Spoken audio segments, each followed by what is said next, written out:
इंसानी दिमाग के बारे में सिर्फ एक चीज निश्चित है और वो है उसकी अनिश्चितता। इच्छा और स्वार्थ इंसान की सोच को किस हद तक गिरा सकती है, इसकी कल्पना कर पाना भी असंभव है। वो क्या चीज है जो इंसान के दिमाग को गलत काम, जुर्म करने के लिए उकसाती है, ये कह पाना मुश्किल है।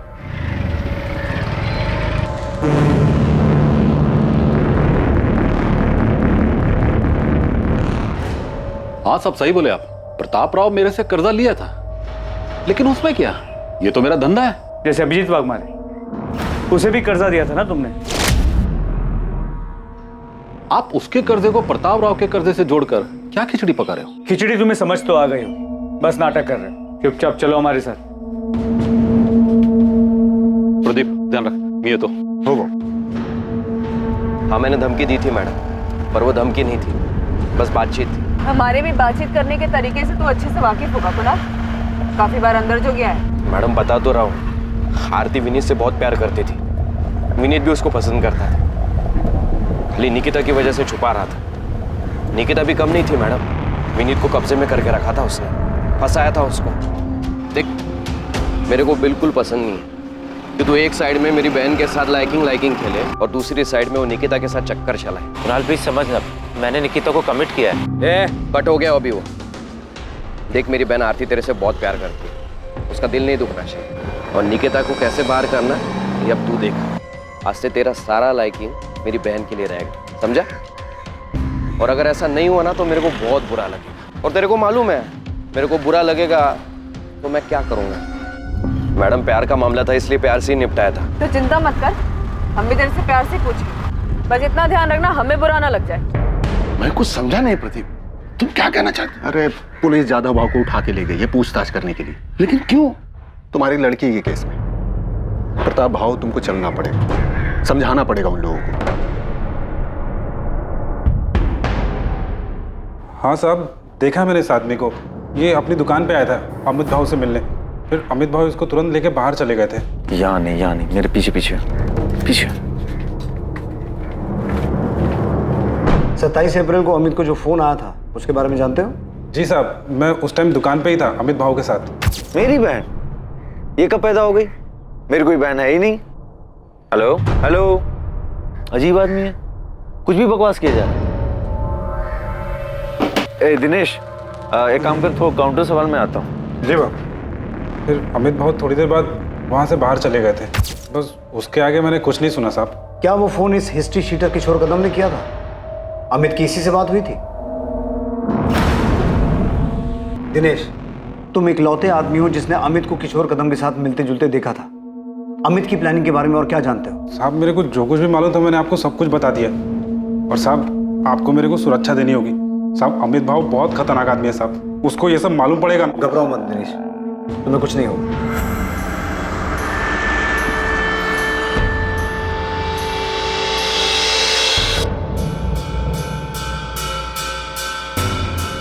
मोहिते, माने, मैंने महाबलेश्वर पुलिस को फोन कर दिया है, अभी निकलो, अमित भावे को उठा के लाओ। जी सर।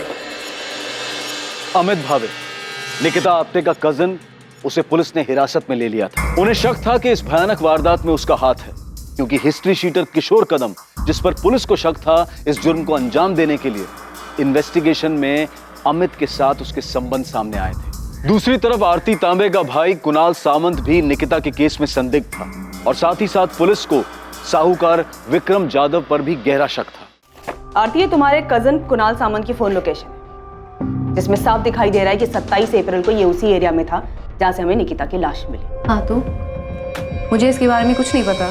मैडम मैं आपको पहले ही बता चुका हूँ, हो सकता मैं वहां से निकला हूँ, लेकिन अब सातारा इतना बड़ा भी शहर नहीं है कि किसी एक जगह से निकलना बड़ी बात है। अब मैं वो दिन वो टाइम उधर से क्रॉस किया और उधर ही निकिता के साथ कुछ हुआ तो आप मेरे को फंसाओगे? मतलब क्यों आरती, इसने तुझे पहले सिखा दिया था ना कि पकड़े गए तो पुलिस के सामने यही बोलना है? मैडम, अगर इसने इतनी स्मार्ट प्लानिंग की है जो आप बता रहे हैं, तो आप ये भी बताइए कि सेम टाइम पे ये इतना बेवकूफ कैसे हो सकता है कि क्राइम की जगह पे ये अपना फोन लेके जाएगा? देखिए मैडम, आपको पता चला कि मैंने विनीत को धमकी दी थी, लेकिन ये बात तो मैं आपको पहले भी कह चुका हूँ कि हाँ मैंने किया, और उसके बाद भी मुझे कुछ ऐसा करना होता तो मैं ऐसा थोड़ी ना करता जिससे आपको कोई सबूत मिले और आप मुझे सीधा पकड़ ले। नहीं कुणाल, तू हर चीज में फेल हुआ है। तूने निकिता के मर्डर को सुसाइड दिखाने की कोशिश की है, जिसमें तू कामयाब नहीं हुआ है, तो उसमें भी फेल ही हुआ है। ये क्या बात कर रही है मैडम आप? निकिता मेरे को जानती थी तो वो मेरे साथ किधर भी आती क्या? और वो भी तब जबकि उसको ये पता था कि मैंने विनीत को धमकाया था। ये सच बोल रहा है। धमकी वाली बात को लेके निकिता ने मुझसे झगड़ा भी किया था। आरती, जब तेरे डोरे डालने से कुछ नहीं हो पाया तो तूने अपने लुच्चे लफंगे भाई को भेज दिया विनीत को धमकाने के लिए। तू मुझसे सवाल कर रही है? खुद को देखा है तूने? जब तू विनीत को रोक नहीं पाई मेरे पास आने से, उसको ब्लैकमेल करने लगी कि वो मुझसे दूर रहे। देख आरती, मुझे उसे ब्लैकमेल करने की कोई जरूरत नहीं है क्योंकि वो तुझे पसंद ही नहीं करता है। अच्छा, तुझे पता है मुझे प्राइवेट मैसेजेस करता है? आरती, विनीत मेरा बॉयफ्रेंड है, वो तेरे इस जाल में कभी नहीं फंसेगा। तो बेहतर यही होगा तो अपने ये डोरे किसी और पे डाल, शायद कोई फंस जाए। अगर वो तुझसे इतना ही प्यार करता है तो इतना डर क्यों रही है कि वो तुझे छोड़ के मेरे पास आएगा? विनीत मेरा है और सिर्फ मुझसे प्यार करता है। ये सारी बकवास ना तो अपने दिमाग से निकाल दे कि तेरे इस छिछोरे भाई को विनीत को धमकाने के लिए भेजेगी और वो तेरा हो जाएगा, क्योंकि ये सब करके भी तू देख चुके हो बुरी तरीके से हार गई है। तो एक लूजर है और लूजर ही रहेगी, समझी? दूर रहे विनीत से। मैंने कुणाल से सिर्फ हेल्प मांगी थी और उस हेल्प का मतलब किसी को नुकसान पहुंचाना नहीं था। मेरा और निकिता का खुला झगड़ा था, सबके सामने था, हम छुप के नहीं लड़ रहे थे और इसके लिए मैं निकिता के साथ ऐसा कुछ करूंगी? मैडम, मेरी हिस्ट्री है, मैं जुआ खेलता हूँ, पॉकेट मारता हूँ, लेकिन रेप जैसी गंदी हरकत मैंने कभी नहीं की और ना ही मैंने किसी का मर्डर किया। मैं जानता हूँ मैडम आप मेरे पे भरोसा नहीं करोगे, पर क्या निकिता मेरे पे भरोसा करती? वो मेरे साथ ऐसे ही आ जाती क्या? और मैं उसके साथ ऐसा सब कुछ करता तो वो चीखती चिल्लाती भी नहीं। कुणाल, निकिता का फोन कहाँ है? अरे मैडम,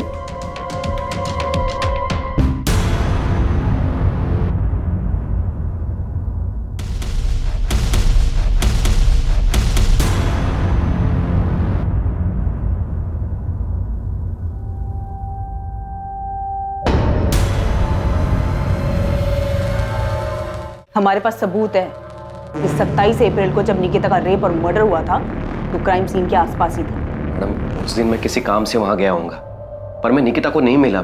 मैंने उसके साथ कुछ भी नहीं किया मैडम, मैं सच बोल रहा हूँ। ये एक लव ट्रायंगल था जहाँ पे हम एक दूसरे के खिलाफ थे, दुश्मन थे, हम एक दूसरे के झगड़ा करते थे हम एक दूसरे के साथ, लेकिन फिर भी मैं कुणाल को निकिता के पीछे नहीं भेजूंगी। इतनी सी बात आपको समझ नहीं आती? नहीं आ रही है, क्योंकि ये झूठ है आरती। सच ये है कि तूने इस गुंडे को भेजा था विनीत को धमकाने के लिए कि ये निकिता से दूर है, लेकिन ऐसा हुआ नहीं। सच ये है कि निकिता अब जिंदा नहीं है, ये बताने के लिए कि ये गुंडा कई बार गया तो उसे धमकाने के लिए। सच ये है कि निकिता जिंदा नहीं है, बताने के लिए कि उसका रेप और मर्डर इसी कुणाल ने किया है। और इन सब के बावजूद तेरी सारी दलीलें झूठी साबित होती है, क्योंकि जब ये सब हुआ था तू क्राइम सीन के पास था। तुम दोनों से ना बहुत प्यार से बात कर ली है मैंने, तुम दोनों को प्यार की भाषा पच नहीं रही। मोहिते, डाल इसको जेल में और तब तक कूट जब तक सच बाहर नहीं आ जाता है। अरे मैडम, मेरी बात तो सुनिए।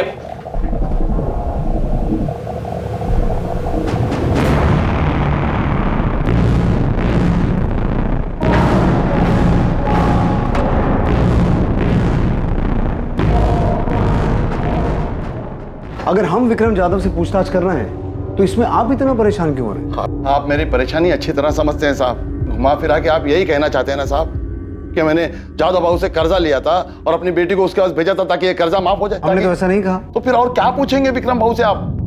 मेरी चचेरी बहन के बेटे अमित के खिलाफ सबूत है ना आपके पास, उसने किया है सब कुछ, पूछिए उससे। हम ना तो अमित भावे को बख्शेंगे ना ही विक्रम जाधव को, फिर चाहे आप खुद निकिता के पिता आके हमें ये क्यों ना कहें कि हमें किससे पूछताछ करनी है और किससे नहीं।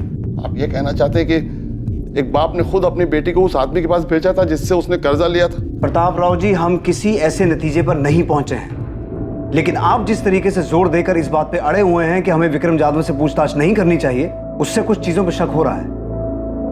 आपके लिए बेहतर होगा हमें हमारा काम करने दीजिए।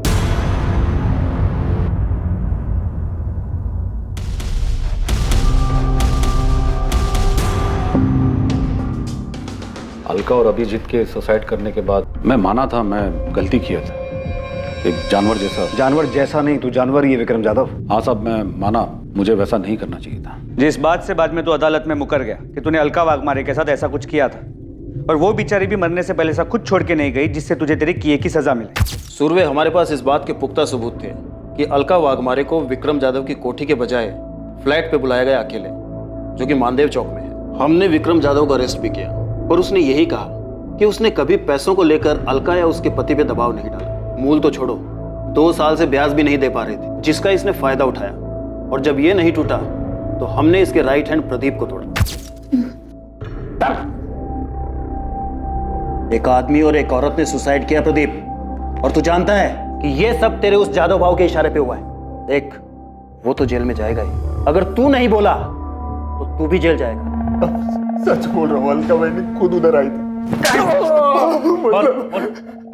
साहब ने खाली अभिजीत भाव को बोला था। अभिजीत भाव ने खुद अलका बहनी को उधर भेजा था साहब। जादव भाव, इनके घर का कीमत अभी कुछ 14-15 लाख होगा, उतने में हो जाएगा। भाव, मैं हाथ जोड़ता भाव, ऐसा मत करो भाव, सर से छत मत छीनो भाव, मैं सारा पैसे दे दूंगा भाव। तू खाली बोलता है, लौटाता नहीं। शुरू में खाली 4 महीना तू ब्याज भरा है, उसके बाद हर बार तू आता है खाली जबान देकर चला जाता है। अभी क्या करेगा तेरा खाली जबान का मैं? जैसे जैसे होगा पैसे दे दूंगा भाव। ठीक है, अभी अगर तू ये जबान और दुहाई देने की बात छोड़कर कुछ और देने की बात करे तो मैं तेरा थोड़ा बहुत ब्याज, थोड़ा बहुत क्यों, बहुत सारा पैसा भी माफ कर सकता हूं। जादव भाव ने खाली प्रपोजल दिया था, कोई जबरदस्ती नहीं की थी। प्रपोजल नहीं कहते हैं इसे कहते हैं मजबूरी का फायदा उठाना, समझा? जिस दिन तेरे सेठ ने अलका के साथ ये सब कुछ किया था ना, उसी दिन अलका और उसके पति अभिजीत ने सुसाइड कर लिया था। पाड़ेकर, तुम्हें क्या लगता है निकिता के केस में भी यही हुआ होगा? इस विक्रम जाधव ने निकिता के बाप को प्रपोजल दिया, विक्रम ने निकिता के साथ जबरदस्ती की और 100% यही हुआ होगा। नहीं तो एक सीधी सादी पढ़ने लिखने वाली लड़की जिसकी लाइफ में कोई प्रॉब्लम नहीं है, वो भला अचानक सुसाइड क्यों करेगी? पता नहीं, लेकिन मुझे यकीन है कि ये सुसाइड नहीं, मर्डर है। फिर बोल नहीं सकता, मगर ये कंफर्म है कि ये आदमी औरतों के मामले में घटिया है। साहब, मैं मानता हूं मैंने गलत किया, पर अभिजीत और अलका के बाद आई शपथ मैंने ऐसा कुछ नहीं किया। और ऊपर से जब मेरे को पता चला कि प्रताप राव के साथ ऐसा कुछ हुआ है तो मैंने सामने से खुद जाकर उसका कर्जा माफ किया।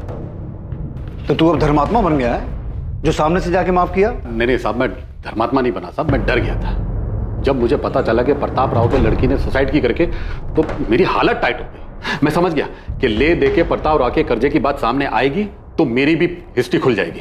इसलिए साहब मैं सच बोल रहा हूँ, मैंने सच्चे मन से उसका कर्जा माफ किया। साले, पहले उसकी बेटी के साथ ये सब करेगा, फिर कर्जा माफ करने का नाटक करेगा? नहीं साहब, मैंने कुछ नहीं है किया साहब।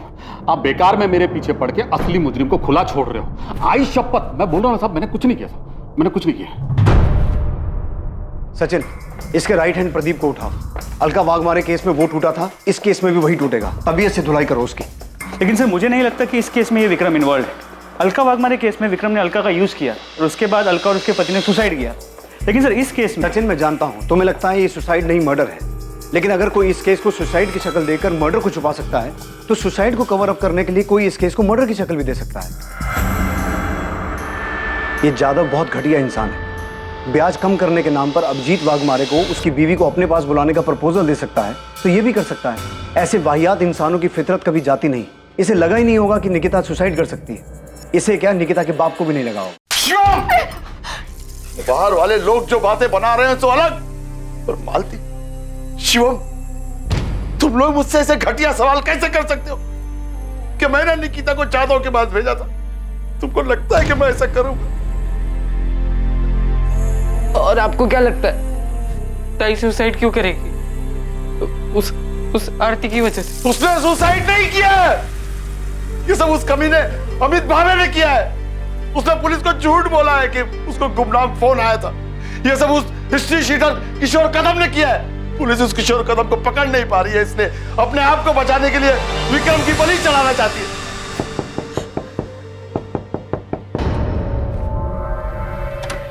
बताइए, अब आप क्या नया बताने आए? बताने नहीं, पूछने आया हूं। आपने हमें ये क्यों नहीं बताया कि विक्रम जाधव आपसे मिलने आया था, पर आप दोनों के बीच में डील हुई थी? मैं तुम लोगों का ख्याल रखेगा, तेरा भी, शिवम का भी, समझ लेना। अब तेरे को कोई भी पैसा वापस देने का जरूरत नहीं है। मैं तेरा सारा कर्जा माफ कर रहा हूं। मैं तेरा दुख समझ सकता हूं। तो अगर वो खुद चल के मेरे पास आया और बोला कि तेरा कर्जा माफ, तो इसका मतलब आप ये निकालेंगे कि मैंने अपनी बेटी को उसके पास भेजा था? हम सिर्फ अपना काम कर रहे हैं। आपकी बेटी के मौत के बाद ये विक्रम जाधव जैसा घटिया आदमी अचानक इतना संत कैसे बन गया? मुझे नहीं पता, नहीं पता मुझे। मेरी हालत ठीक नहीं थी, इसलिए मैं पूछ भी नहीं पाया। इसका ब्याज टाइम पे दिया है मैंने, जाके पूछ लो उसको। विक्रम जाधव जो होगा सो होगा। आपकी हिम्मत कैसे है मेरे बारे में ऐसा सोचने की कि मैंने अपनी बेटी के साथ ऐसा कुछ किया है? ये सब उस अमित को बचाने के लिए तो नहीं कर रहे आप? कितना पैसा खिलाया उसने ये सब केस घुमाने के लिए? हाँ? और सुसाइड बोल के केस बंद करने के लिए कितना पैसा दिया है उसने? एक कॉल क्या आ गया मेरे फोन पे, आप लोग तो मेरे पीछे हाथ धोकर पड़ गए, जैसे मर्डर मैं नहीं किया हूं। किशोर कदम कहाँ है? अरे कौन किशोर कदम? मैं किसी की दो डंडे की औकात नहीं तेरी, हमें पता है। वो गुमनाम आदमी का फोन नहीं था, निकिता के फोन से वो फोन तुझे किशोर कदम ने किया था। मैं तो पूछ रहा हूँ, साहब लोग पूछेंगे नहीं, सीधा तेरी आवभगत शुरू करेंगे, आरती उतारेंगे तेरी लॉकअप में।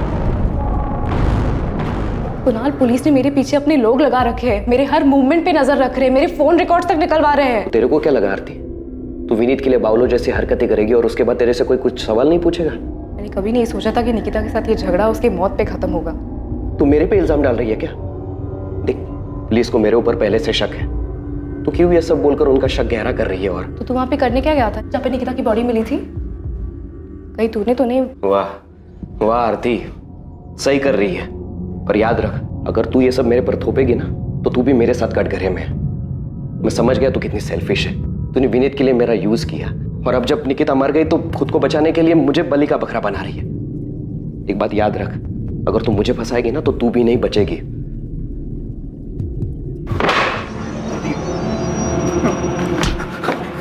पिछली बार तू बच गया था, इस बार नहीं बचेगा। मैं सच बोल रहा हूं, तेरी लाश तक नहीं मिलेगी। जब मैंने पिछली बार सब सच बता दिया भाव ने क्या किया, तो अभी मैं झूठ क्यों बोलूंगा साहब?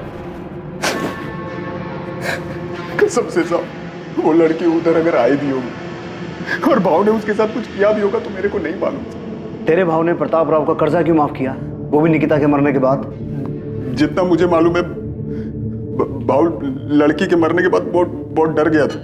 उसको वो अलका वाघ मारे वाला मामला याद आ गया था। अभी अगर भाव और प्रताप राव किसी खोपचे में कोई डील किए होंगे तो मेरे को नहीं मालूम। निकिता का फोन कहाँ है? नहीं पता साहब। निकिता उधर मेरे सामने नहीं आई होती तो मैं फोकट में इतना मार खाता, झूठ बोलता, वो भी भाव को बचाने के लिए। ये दुकान में काम करने वाले दिनेश को खड़ा करूं तेरे सामने, बुलाऊं उसे? वो भी बोलेगा और तेरे कॉल रिकॉर्ड्स भी यही बोलेंगे कि तेरी किशोर कदम से बातचीत हुई थी। मैं मानता हूँ कि किशोर से मेरी बात हुई। उससे बातचीत नहीं, उसे साजिश कहता है, जो तूने किशोर के साथ मिलके की थी, कि पहले निकिता का रेप करना और फिर उसे पेड़ से लटका देना। बोल, यही प्लानिंग की थी ना तूने? नहीं सर, मैंने किशोर कदम को हायर किया था सिर्फ प्रताप मामा को धमकाने के लिए, ताकि वो मेरी जमीन मुझे वापस कर दे। और जो केस कोर्ट में चल रहा है वो केस कोर्ट के बाहर ही खत्म हो जाए। केस तो बहुत लंबा चलेगा और बहुत भारी पड़ेगा तुझ पे। सिर्फ धमकी देने के लिए हायर किया था उसे, तो प्रताप राव को धमकी दी उसने? सर मुझे नहीं पता कि काम किया कि नहीं किया, लेकिन निकिता को नुकसान पहुंचाने जैसी कोई बात नहीं हुई थी। भाऊ, खाली धमकी देने से कुछ नहीं होगा, उनको मालूम हो जाएगा धमकी तुम दिलवाए। पहले से कितना लुच्चा है तुम लोगों का, मालूम नहीं है तुमको? अब लेकिन ऐसा कुछ और नहीं करने का है, सिर्फ धमकी देना है, सिर्फ धमकी। तो अभी बोले ना उसका एक बेटा है एक बेटी है, दोनों में से किसी एक को। अरे नहीं, ऐसा कुछ नहीं कराना है। ठीक है, फिर खाली धमकी का 1 लाख लगेगा, 50 एडवांस। और एक बार धमकी देने से कुछ नहीं होगा, कम से कम 3-4 बार देनी पड़ेगी, तब जाके असर होगा। ठीक है, ये रहा एडवांस, और याद रहे हाँ, सिर्फ धमकी देनी है, सिर्फ धमकी। किशोर कदम कहाँ है? सर मुझे नहीं पता कहाँ है। तूने निकिता को इसलिए टारगेट किया था ना कि तूने उसे सेटलमेंट करवाने के लिए फोन किया था और उसने तुझे उल्टा सुना दिया? नहीं सर, मैंने ऐसा कुछ भी नहीं करवाया, और किशोर को सिर्फ मैंने जबानी धमकी देने के लिए कहा था। और तुझे क्या लगा वो इतना दूध का दूल्हा है कि तू जितना कहेगा वो उतना ही करेगा? साले रेप की हिस्ट्री है उसकी। किशोर कदम का फोन कब से बंद है? जब से क्या? जब से निकिता के नंबर से मेरे नंबर पे फोन आया था तब से उसका नंबर बंद है। तुझे उस दिन फोन किशोर ने किया था, अपने फोन की बजाय निकिता के फोन से। उल्टा तुझे टोपी पहना गया वो, है ना? तो मुझे भी उस दिन 1 मिनट के लिए ऐसा ही लगा था कि कहीं किशोर ने कोई अलग कांड तो नहीं कर दिया, लेकिन मैं सच कह रहा हूँ सर, उस दिन फोन पर किशोर नहीं था। अजीब आदमी है, कुछ भी बकवास किया जा रहा है। सर मुझे बाद में ठनका कि कहीं किशोर ने मुझे फंसाने की कोई चाल तो नहीं चल दी। सर मैं बहुत घबरा गया था, मैंने किशोर को फोन किया, उसका फोन बंद आ रहा था सर, आज तक बंद है। तो तू उसी टाइम समझ गया था कि बहन मतलब निकिता, और किशोर ने 100% उसके साथ कुछ किया है? उस दिन किशोर को सिर्फ मैंने धमकी देने के लिए कहा था और कुछ नहीं, और जो फोन पे आवाज थी सर वो किशोर की नहीं थी। सर मैं सच कह रहा हूँ, मैं झूठ नहीं कह रहा। उस समय तक सारे नंबर मेरे मोबाइल में ट्रांसफर नहीं हुए थे, और किशोर को सिर्फ मैंने धमकी देने के लिए पैसे दिए थे। अच्छा, मतलब वो रेप और मर्डर उसने अपने मन से किए थे। चल मान लिया हमने कि तू बहुत ही शरीफ आदमी है। जा महाबलेश्वर जा अपने घर, जा आराम कर जा।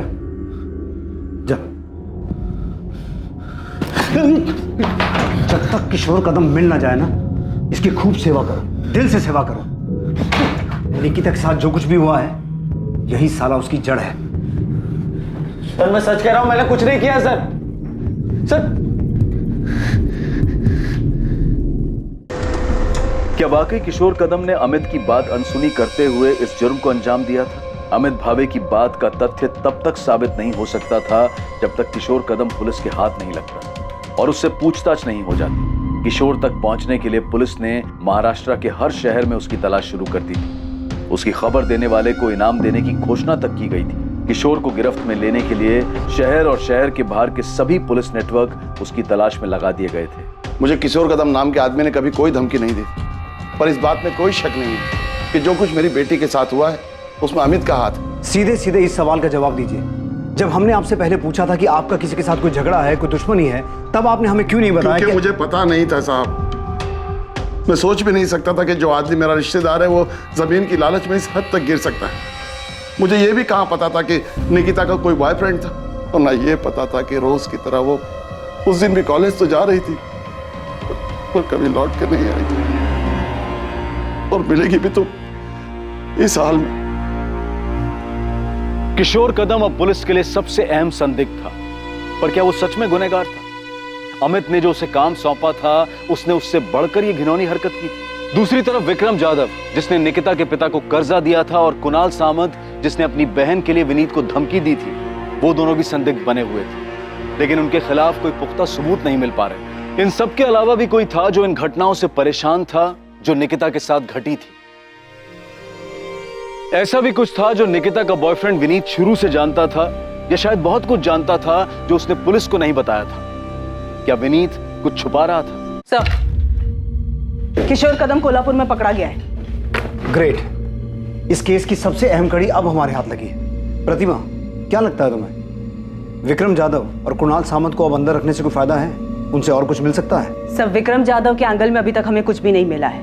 हमने काफी लोगों से पूछा, काफी छानबीन की, लेकिन किसी ने भी निकिता को उसकी कोठी या फिर उस फ्लैट के आसपास नहीं देखा जहां पे उसने अलका वाघमारे को बुलाया था। और कुणाल सामंत? सर, उससे भी हर तरीके से पूछताछ की, लेकिन वो टूटने को तैयार ही नहीं है। सर, मुझे अभी भी लगता है कि आरती का इससे लेना देना है। जो अमित के केस में है वो आरती के साथ भी हो सकता है। कि बात सिर्फ निकिता को विनीत से अलग करने की थी, लेकिन कुणाल उससे आगे बढ़ गया। सर, अब तो आरती को भी लगता है कि कुणाल ने किया है। बोल रहा हूँ ना साहब, 27 अप्रैल को था ही नहीं इधर ही सतारा में। किशोर तो एक केस में बेल पे है ना, पर घबरा मत, इस केस में तो जेल नहीं जाएगा। हाँ साहब, इधर एनकाउंटर करके केस बंद करने का प्लान है, तो इधर ही ठोक दो ना। काय को खाली पोकट सतारा में लेके जा रहे हो? मैंने तो सिर्फ अपना हिस्सा मांगा था। क्या गलत कर रहा था? क्या गलत था इसमें? ऐसे किसी गुंडे को पैसे देकर धमकी दिलवाना सही काम है? पैसे देकर धमकी इसलिए दिलवाई ताकि कोर्ट के बाहर से मामला सेटल हो जाए। अमित जो आदमी गुंडा है, पैसे लेकर धमकी दे रहा है, वो और कुछ करेगा तो रोक लेगा उसे। फंसा दिया ना उसने तुझे। सोचा है कभी तेरी वजह से निकिता के साथ में क्या हुआ है? भाई, मैंने उससे नहीं कहा निकिता के साथ ये सब करने के लिए। मैंने तो सिर्फ उससे कहा। अमित, याद रखना, अगर ये पता चला ना कि निकिता के साथ में उसी ने ये सब कुछ किया तो तू भी उसी जुर्म में अंदर जाएगा। जरा से जमीन के लालच ने तुझे क्या से क्या बना दिया।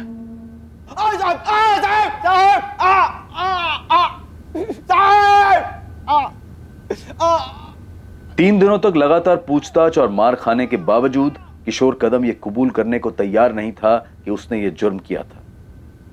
वो सिर्फ इस जुर्म से ही नहीं बल्कि इस बात से भी इनकार कर रहा था कि अमित भावे से पैसे लेने के बावजूद उसने कभी निकिता को निशाना बनाया या उसके परिवार के किसी इंसान को धमकी भी दी थी। सोच ले किशोर, यही सड़ता रहेगा, बाहर की हवा कभी नसीब नहीं होगी। ना तुझे ना अमित भावे को। थक जाओगे साहब, मैं फिर भी यही बोलूँगा। हम नहीं थकेंगे, हमारी चिंता मत कर।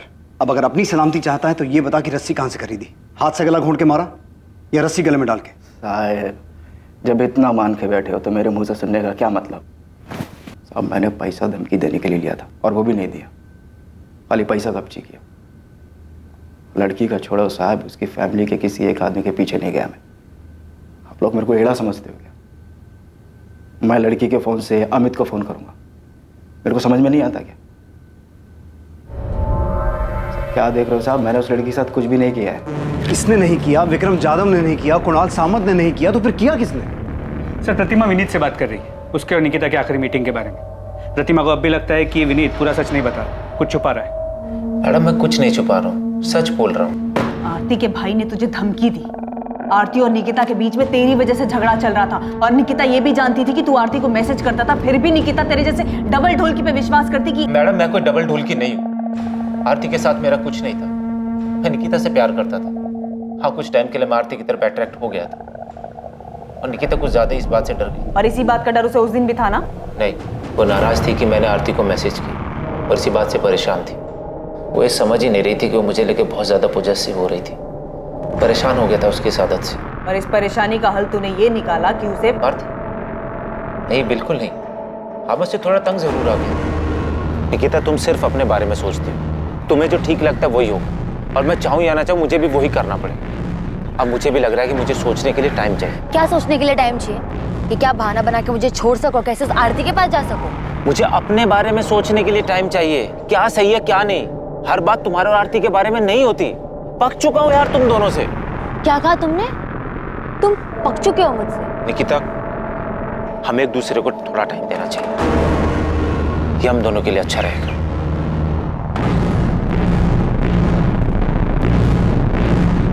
Bye bye.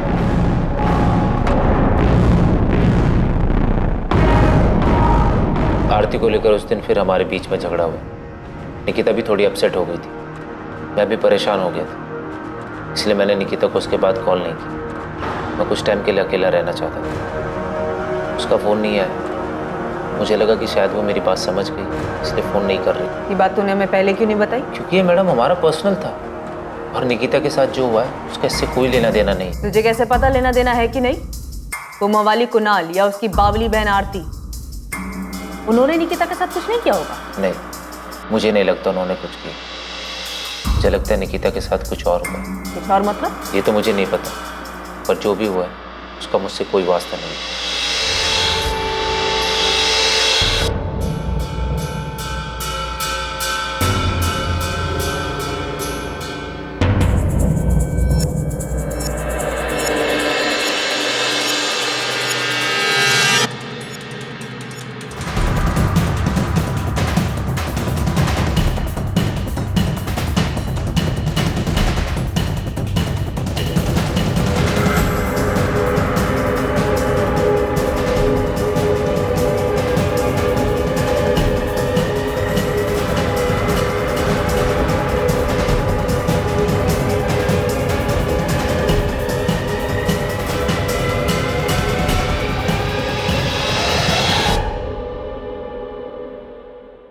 सर मुझे लगता है कि हम इस बात पे अटक गए हैं कि निकिता का मर्डर हुआ है, जो कि इन सस्पेक्ट में से किसी ने अपना मकसद पूरा करने के लिए किया है। प्रतिमा फिर से ये मत कहना कि तुम्हें अब भी लगता है कि ये सुसाइड का केस। प्रतिमा अगर सुसाइड किया हो तो उसके पीछे कोई रीजन तो होना चाहिए। विक्रम जाधव की थ्योरी में कोई भी सुराग सामने नहीं आया कि उसने निकिता के साथ रेप किया, इसी वजह से उसने सुसाइड किया। तो फिर क्या हो सकता है? पता नहीं सर, पर मुझे अभी भी लगता है कि कुछ तो था जिसकी वजह से निकिता दुखी थी। ये हमने सीसीटीवी फुटेज में भी देखा है। प्रतिमा, हमें ये भी पता है कि उसके मरने से पहले उसके साथ रेप हुआ था। यस सर, याद है मुझे। सर ये सुसाइड नहीं, मर्डर है। अगर हम ये मान भी लेते हैं कि विक्रम जाधव ने उसके साथ कुछ किया था, वो उसे बर्दाश्त नहीं कर पाई और उसने सुसाइड कर ली, तो तब भी उसके फ़ोन के गायब होने के पीछे क्या कारण हो सकता है? क्या उसने सुसाइड करने से पहले अपना फ़ोन खुद फेंक दिया, जो आज तक नहीं मिला? सर इससे ये साफ हो जाता है कि ये सुसाइड नहीं, मर्डर है, और ये मैं 100% श्योर होकर कह सकता। और फिर उसी रस्सी से उसे पेड़ से लटका दिया गया, इसीलिए उसके गले पे सिर्फ रस्सी का निशान, और पेड़ पे लटकाने की वजह से उसकी गर्दन की हड्डी टूट गई, जो हमें कंफ्यूज कर रही है। सर क्राइम सीन पे निकिता का फोन नहीं मिला है, जिससे ये साफ होता है कि जिसने भी निकिता को मारा है वो उसका फोन अपने साथ लेकर चला गया। पर ये हो कौन सकता है? सारे हिस्ट्री शीटर्स को हमने तोड़ा है, उन पर नजर रखे हुए हैं, उनमें से कोई नहीं है, तो फिर है कौन? इस केस में अपराधी कौन था या फिर कौन थे, ये पता लगाना बहुत मुश्किल हो रहा था। हर एक एंगल के खुलने के बावजूद निकिता की मौत के पीछे के मकसद तक पहुंच पाना लगभग नामुमकिन सा लग रहा था। अब केस ठंडा पड़ चुका था, महीनों गुजर चुके थे। 27 अप्रैल 2019 को इस जुर्म को अंजाम दिया गया था और अब अक्टूबर 2019 आ चुका था। लेकिन अचानक इस केस को एक नई दिशा मिलने वाली थी, एक नया रास्ता खुलने वाला था।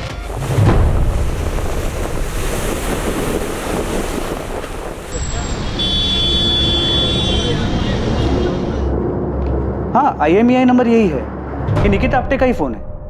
कहाँ ऑन हुआ ये फोन? मुंबई में ऑन हुआ? जी सर। और निकिता के फोन में जो नंबर यूज हो रहा है वो ये है 44761। इस नंबर की पूरी डिटेल्स मंगवा ली है। हमने अपने नंबर से कॉल नहीं किया, मोहिते को भेजा है PCO से कॉल करने के लिए, ताकि पता चल सके कि ये नंबर ऑन है या नहीं। सर, ये नंबर ऑन है। मैंने PCO से फ़ोन किया, ऐसे ही कोई नाम बदल कर बात की। किसी आदमी ने फ़ोन उठाया था, बोला कि आपने जो नंबर लगाया रॉन्ग नंबर है। मैंने पूछा ये मुंबई का नंबर है? उसने कहा हाँ। सर, मैंने उससे और कुछ नहीं पूछा, ये सोच करके कहीं वो अलर्ट ना हो जाए। गुड। एड्रेस निकालो और उठाओ इस आदमी को। जी सर। और उसे पता ना चले कि हम उसके पीछे हैं।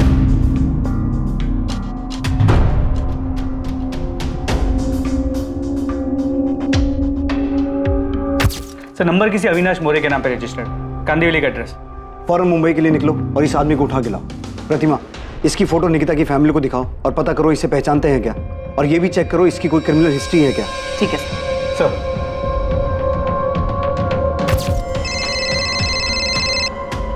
हाँ प्रतिमा, इस अविनाश मोरे का कुछ मिला? नहीं सर, निकिता की फैमिली भी इसे नहीं पहचानती। उन्होंने तो इसका नाम तक नहीं सुना। ताज्जुब की बात, इस अविनाश मोरे ने अब तक फोन स्विच ऑफ नहीं किया, लगातार ऑन आ रहा है। सर, मैंने साइबर टीम से दोबारा चेक किया, ये निकिता का ही फोन है।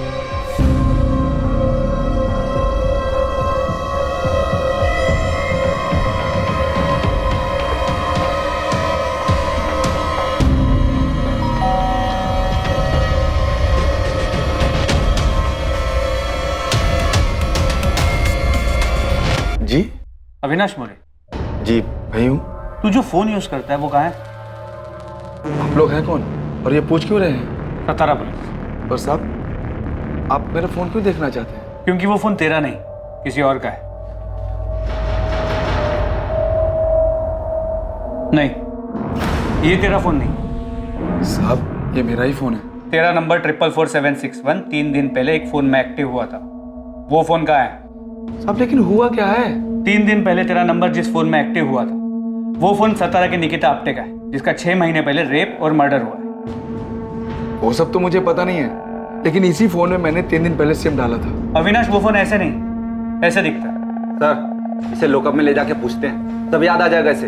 अरे साहब, इसमें याद क्या करना, मैं सच कह रहा हूँ साहब। साहब, मेरा फोन खराब हो गया था, डिस्प्ले गया था उसका, मैंने उसे बनने के लिए डाला था, और राजू की दुकान से काम चलाने के लिए ये फोन मैंने 1000 रुपए का खरीदा था। चल, राजू के दुकान पे ले चलो। हाँ चलो साहब। चल। राजू, इनको बताओ कि ये फोन मैंने तुमसे ही खरीदा था ना? हाँ साहब, ये फोन मैंने ही बेचा था उसको। इस फोन का जो IMEI नंबर है वो उस लड़की के फोन का है जिसका सतारा में 6 महीने पहले रेप और मर्डर हुआ। IMEI नंबर सेम है, लेकिन उसका फोन ये था। हमारे पास एक कंफर्मेशन है कि निकिता के फोन का मॉडल ये है, और हमने ये भी कंफर्म किया कि इस फोन का जो IMEI नंबर है वो निकिता के फोन का। साहब, ये जो आप फोटो दिखा रहे हैं ना फोन का, ये बिकने के लिए आया था मेरे पास, मैं ही खरीदा था। किससे खरीदा था? ऐसे ही चलते फिरते एक बंदा आया था बेचने के लिए। मेरे को ये फोन बेचने का है, बंद पड़ा है, चल नहीं रहा। चल ही नहीं रहा है? नहीं। अरे भाई, इसका तो बॉडी भी डैमेज है, मेरे भी किसी काम का नहीं, खरीद के करूंगा क्या इसको? अरे देख लो, मोबाइल का दुकान है, कुछ काम आ जाएगा आपके। जो भी दोगे चलेगा मेरे को। मैं बोला 200 रुपए से ज्यादा नहीं देगा, वो बोला ठीक है और बेच के चला गया। तो फिर वो टूटा हुआ फोन का है, और उस फोन का IMEI नंबर इस अविनाश के फोन में कहाँ से आया?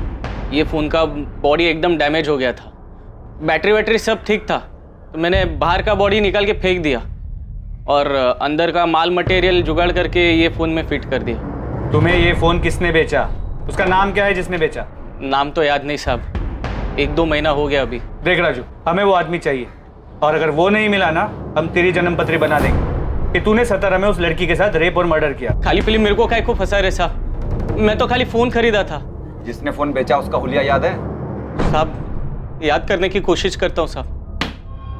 नहीं, ये भी नहीं, नहीं। ये था ना? नहीं साहब, ये भी नहीं था। जैसा वो सब बोले ना वैसा मैं आपको उसका हुलिया बताने को तैयार हूँ।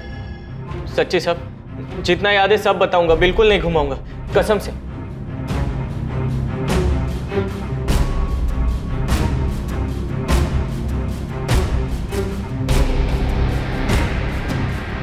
सर, राजू सच बोल रहा है।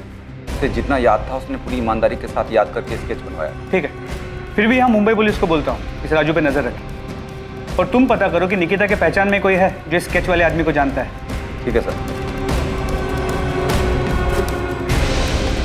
स्केच को तुम्हारे फोन और मेल दोनों पे भेजा। ये नहीं पता कि ये स्केच उस फोन बेचने वाले आदमी से कितना मिलता। तुरंत इस स्केच को सभी जगह भेजो और पता करो कि स्केच से मिलता जुलता दिखने वाला भी कोई आदमी है। यस सर, मैं सभी जगह सर्कुलेट कर देती हूँ। राजू की मदद से जो स्केच बनाया गया वो उस आदमी की शक्ल के काफी नजदीक था जिसने राजू की दुकान पर निकिता का मोबाइल बेचा था। वो आदमी वास्तव में मौजूद था और यकीनन सतारा में ही था। और निकिता से जुड़े लोगों में उसके बॉयफ्रेंड विनीत के अलावा ऐसा कोई नहीं था जिसने इस आदमी को देखा था या पहचान सकता था। कौन है मैडम ये नहीं जानता, लेकिन इसे पार्क में देखा है। जहाँ में निकिता हमेशा मिलते थे, इसे बहुत बार पार्क में देखा। मुझे बड़ा अजीब लगता था। मैं और निकिता जब भी मिलते थे हमेशा वहाँ होता था। क्या ये हमेशा आसपास रहता था? हाँ, ये स्केच पक्का उसी आदमी की तरह दिखता है। अगर ये विनीत और निकिता के हर बार मिलने के वक्त वहाँ होता था तो इसका मतलब है ये सतारा का ही रहने वाला है और शायद कहीं आसपास का ही हो। लेकिन सर इसकी कोई क्रिमिनल हिस्ट्री नहीं है, पर फिर भी मैंने गोविंद और बाकी खबी को काम पे लगा दिया ये पता करने के लिए कि ये कौन है और कहाँ रहता है। गुड, ढूंढो इसे ताकि इस केस को क्लोजर मिले और निकिता को न्याय। सर। प्रतिमा। Yes sir.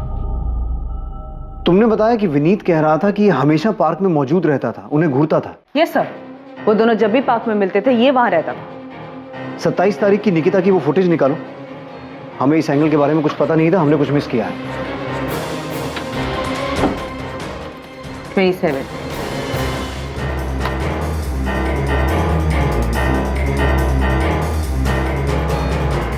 ये निकिता निकली, इसके पीछे तो नहीं दिख रहा है।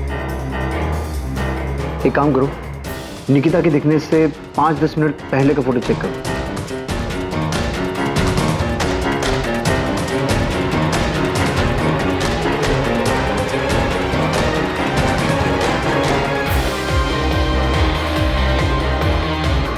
एक मिनट सर, स्टॉप कीजिए इसको। अब नॉर्मल कीजिए। यही है वो, तो यही है।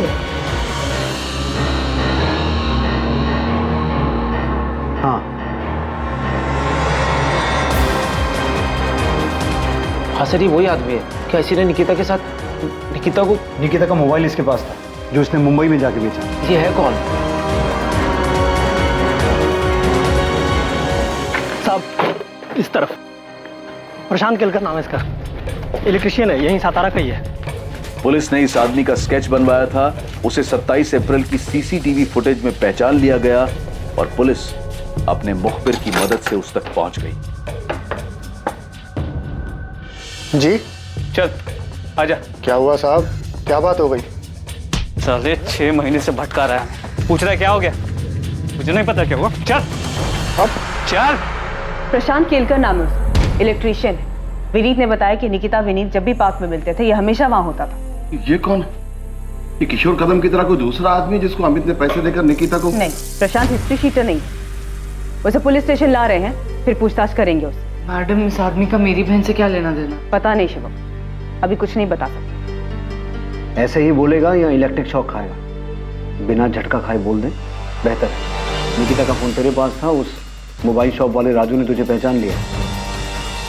अरे ऐसे प्यार से नहीं बोलेगा सचिन। प्रशांत केलकर, निकिता के साथ वो सब तूने किया ना? मैं सही बोल रहा हूँ?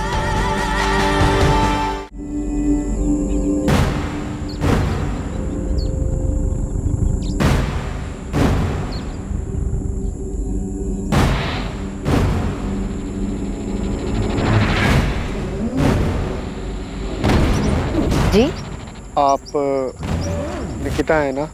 हाँ क्यों? आपसे कुछ जरूरी बात करनी है। क्या बात करनी है? आप हो कौन? तो मैं आपके पापा को जानता हूँ। पहले बताओ तो सही, आप हो कौन? क्या बात करनी है आपको? मुझे ये सब कुछ नहीं चाहिए, मुझे सिर्फ तू चाहिए, सिर्फ तू। कब से तेरे पीछे हूँ, आज जाकर मिली है तू।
बस यूं ही तूने उसे देखा, वो तुझे पसंद आ गई, इतना कि वो तेरी सनक बन गई। निकिता का फोन तेरे पास 6 महीने से था, तूने उसे ऑन क्यों नहीं किया? वो 6 महीने बाद मुंबई जाके क्यों भेजा? मैं अखबार में पढ़ रहा था। जोर से बोल, जोर से बोल, सुनाई देना चाहिए। मैं मामला ठंडा होने का इंतजार कर रहा था। 27 अप्रैल का दिन तूने इसलिए चुना क्योंकि निकिता उस रास्ते से जाने वाली थी। हाँ, मैंने पहले भी कई बार कोशिश की थी, पर सड़क पर कोई ना कोई आ जाता था। तो तूने देखा कि 27 तारीख को उस रास्ते पे आसपास कोई नहीं था, सुनसान था, तो तूने ऐसा किया? हाँ। तूने निकिता के भाई अमित को फोन क्यों किया? तू जानता है उसे? नहीं। तो उसे फोन क्यों किया? मुझे बुरा लगा कि उसके परिवार वाले परेशान हो रहे होंगे कि कहाँ गई, तो इसलिए मैंने उसका फ़ोन उठाया और देखा किसको फ़ोन कर सकता हूँ, तो मैंने उसका नंबर डायल कर दिया। प्रशांत केलकर से बार बार पूछताछ की गई, ये जानने के लिए कि क्या वाकई ये जुर्म उसने अपनी विकृत मानसिकता और यौन आकर्षण के कारण किया था या इसमें कोई और भी शामिल था। पर आखिर तक यही सामने आया कि वो वाकई एक विकृत मानसिकता का आदमी था जो निकिता पर मोहित था, जिसने सिर्फ अपनी हवस पूरी करने के लिए निकिता के साथ बलात्कार किया और फिर उसे मार दिया। अपराधी, अपराध का मकसद और जिस तरह से इस जुर्म को अंजाम दिया गया था, उसने पुलिस तक को हैरान कर दिया था। इस केस में निकिता के परिवार में जो भी मनमुटाव था वो सामने आ गया था। इस केस के जरिए संपत्ति को लेकर चल रहे विवाद के कारण कोई अपना ही निकिता के पिता को धमकी देने, डराने जैसे गलत इरादे रखता था, वो भी सामने आ गया। साथ ही एक लड़के को लेकर लव ट्रायंगल, प्यार के नाम पर दीवानगी भी सामने आई, जिसमें 2 बेस्ट फ्रेंड्स के बीच एक लड़के की वजह से दोस्ती में कड़वाहट आ गई थी। पर निकिता के बलात्कार और हत्या का जो अपराधी था, वो निकिता और उसके जानने वालों के लिए चेहरे से, नाम से पूरी तरह से गुमनाम था। प्रशांत केलकर का इससे पहले कोई क्रिमिनल रिकॉर्ड नहीं था और साथ ही मनोवैज्ञानिक जांच में भी ऐसा कुछ सामने नहीं आया कि उसे कोई मानसिक बीमारी थी। वो पूरी तरह से सामान्य था। ये बेहद दुखद है कि 19 साल की निकिता को किसी की सनक और दिमागी गंदगी की वजह से अपनी जान गंवानी पड़ी। इस केस में जो सबसे बड़ा सवाल पैदा होता है वो ये कि ऐसी विकृत मानसिकता जो सड़क पर चलते इंसानों को, अपने आसपास के लोगों को शोषण का सामान मानती है, उस विकृत मानसिकता को पहचाना कैसे जाए? दरअसल ये मुश्किल है, आसान नहीं है। लेकिन जब भी किसी पर कोई शक हो या पता चले कि आपके आसपास ऐसा कोई व्यक्ति है, तो तुरंत उसकी शिकायत करें। ऐसे लोगों से डरने की बजाय हिम्मत दिखाकर पुलिस में उनकी शिकायत करें और उन्हें उनकी सही जगह पर पहुंचाएं। खुद को और अपने आसपास के माहौल को सुरक्षित बनाएं। अब मैं अनूप सोनी आपसे विदा लेता हूं। फिर मुलाकात होगी एक और नए केस के साथ। देखते रहें क्राइम पेट्रोल सतर्क, सोमवार से शुक्रवार रात 10:30 बजे। और याद रखें, क्राइम और आपके बीच में सिर्फ इतना फर्क है कि आप कितने सतर्क हैं। सतर्क रहें, सुरक्षित रहें।